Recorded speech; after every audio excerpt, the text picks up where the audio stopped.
খুব লাগবে। যখন তোমরা প্রার্থনা হয় না, করো না প্রার্থনা, প্রতিদিন প্রার্থনা করনি, হ্যাঁ করবা। যেখানে প্রার্থনা হয়, যেখানে শঙ্খধ্বনি করে, উলুধ্বনি করে প্রার্থনা হয়, এই যে এলাকাটা না সবটাই একটা ডিভাইন হয়ে যাবে, মানে স্বর্গীয় ভাব এখানে তৈরি হয়।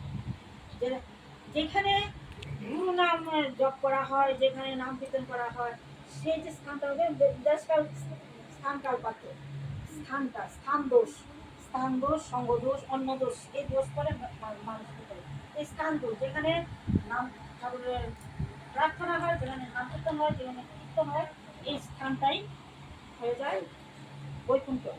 এই জায়গাতেই এমন শক্তি হয়, এনার্জি থাকে যেন।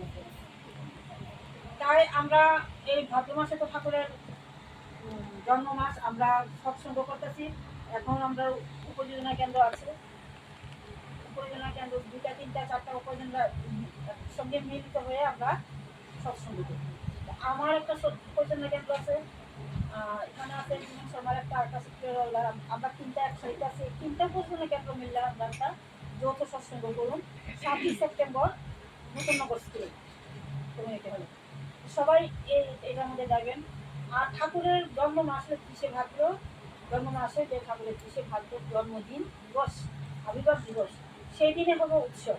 সেই যে 30শে ভাদ্রটা আমরা পঞ্জিকার লোকের 30শে ভাদ্র না, পঞ্জিকার সম্পর্ক 29শে ভাদ্র, 15ই সেপ্টেম্বর সেদিন উষাবাজার মন্দিরে, যত যত মন্দির আছে সব মন্দিরে উৎসব হইব। আপনার যেটা আছে এখানেই যেমন সারাদিন যেটা উৎসব হইব, সকাল থেকে রাত্র পর্যন্ত ঠান্ডাটা প্রসাদ থাকবো, গান কীর্তন থাকবো, আলোচনা থাকবো। এখানে সবাই যাবে, গুরুদেবের গুরু উৎসব সবাই দিতে দিয়ে যাওয়া উচিত।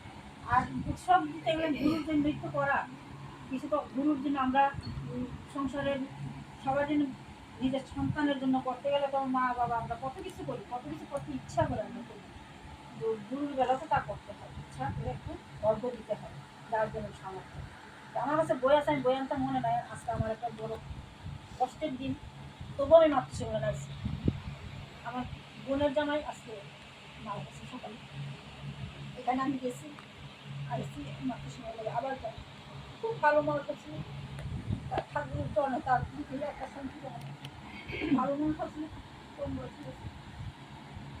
যাক,